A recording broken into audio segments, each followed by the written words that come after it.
Não se iluda comigo, ouvinte. Além de antropólogo, sou homem de fé e de partido.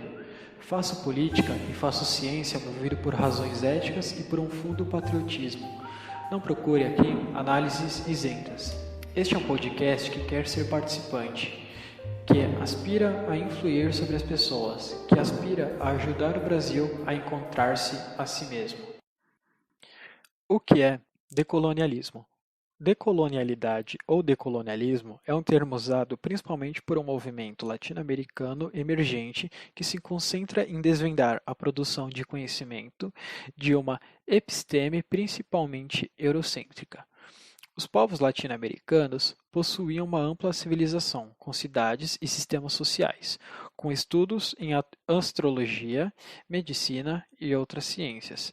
Mas o que é civilização nos termos europeus?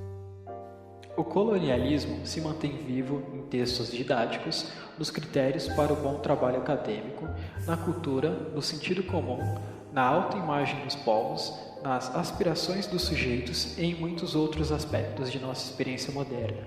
Nesse sentido, respiramos a colonialidade na modernidade cotidianamente. Maldonado, Torres, 2007. Além disso, esse conceito operou a inferiorização de grupos humanos não europeus, do ponto de vista da produção, da divisão racial do trabalho, do salário, da produção cultural e dos conhecimentos, considerando apenas a Europa como centro de toda a racionalidade. Por isso, há também a colonialidade do saber, entendida como a repressão de outras formas de produção de conhecimento não europeias, que nega o legado intelectual e histórico de povos indígenas e africanos, reduzindo-os, por sua vez, à categoria de primitivos e irracionais, pois pertencem a outra raça.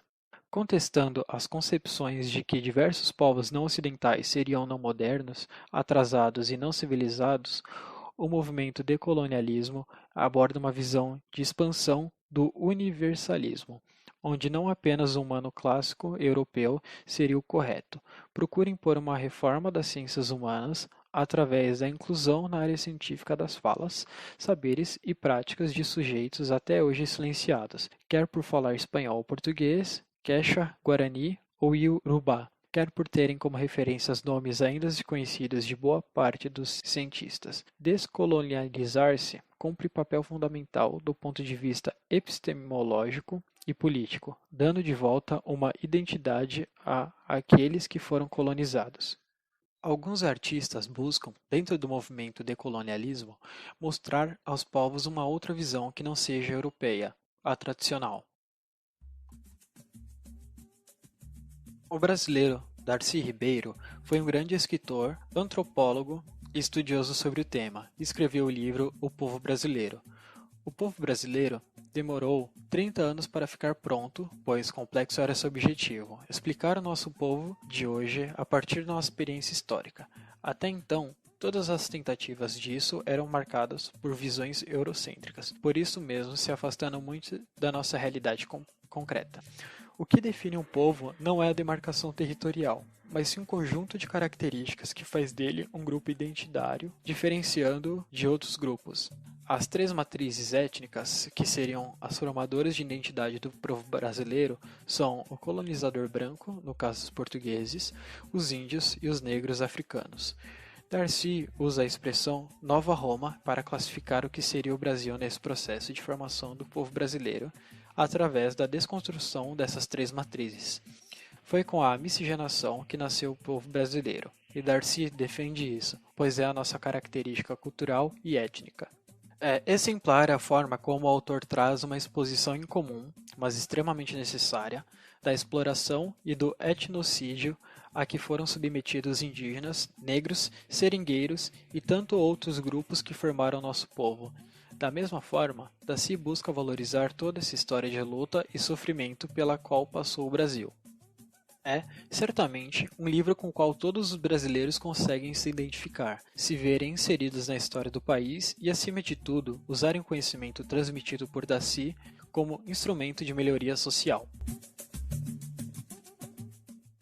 Pensando a alteridade cultural da formação do povo brasileiro, focado na indiologia brasileira, A obra do fotógrafo austríaco Mário Baldi teve início no começo do século XX, acompanhado da cineasta Doralice Avelar, que juntos fotografaram e escreveram sobre os índios Carajá.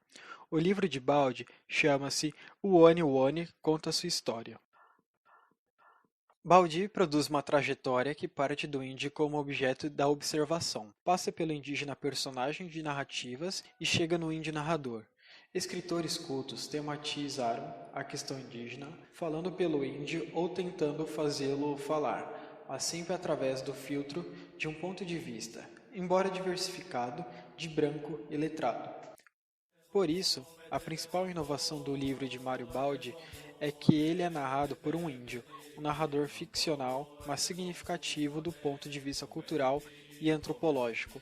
Mário Baldi, como branco e letrado, baseou seu ponto de vista nessa estratégia. O índio narrador contará a história. Mas fica a pergunta, sua própria história ou a história de Baldi?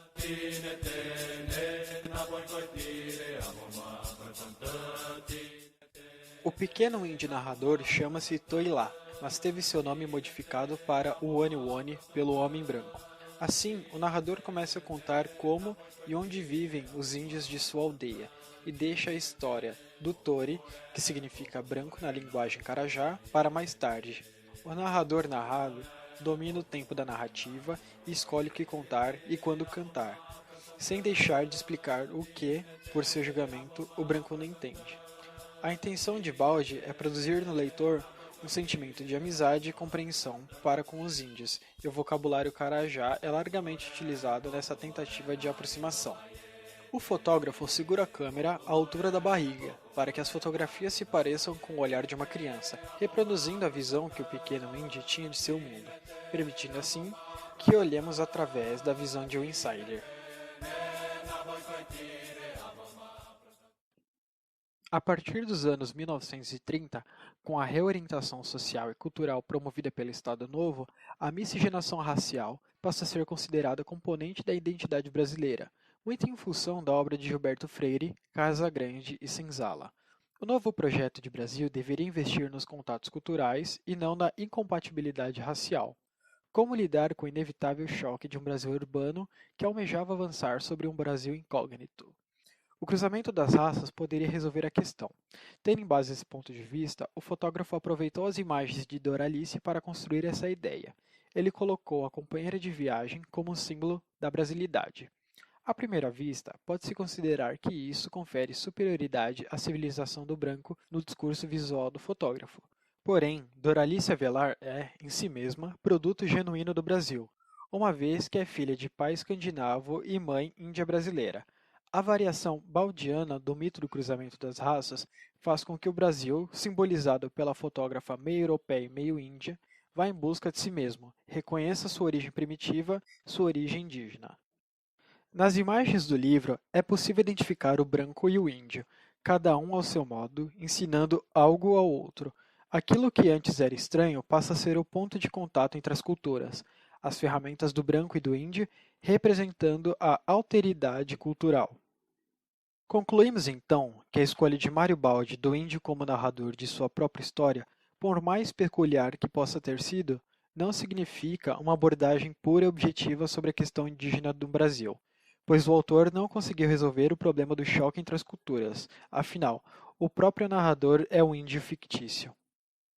Para finalizar nosso podcast, pedimos aos nossos ouvintes para fazer uma reflexão sobre uma frase do livro chamada Indiologia, do autor Angrione Costa, que foi professor de arqueologia do curso de museus do Museu Histórico Nacional do Rio de Janeiro. Para ele, era necessário considerar o índio uma das raças formadoras do povo brasileiro. Costa assume uma posição hostil às influências europeias e defende a independência americana dos modelos do Velho Mundo. Neste momento em que se procura imprimir uma orientação nacionalista ao sentido de nossa vida objetiva, a questão do índio é precípua. Não chegaremos a ser um grande país, realmente com espírito e formação nacional próprios, se não nos orientarmos social e politicamente, fora dos moldes alheios, numa firme diretriz americana, com sentido de amor à terra, de compreensão e de valorização do índio, seu legítimo dono. No ambiente americano e, mais precisamente no ambiente brasileiro, o homem terá que viver uma legítima fusão com a terra se quiser construir uma civilização.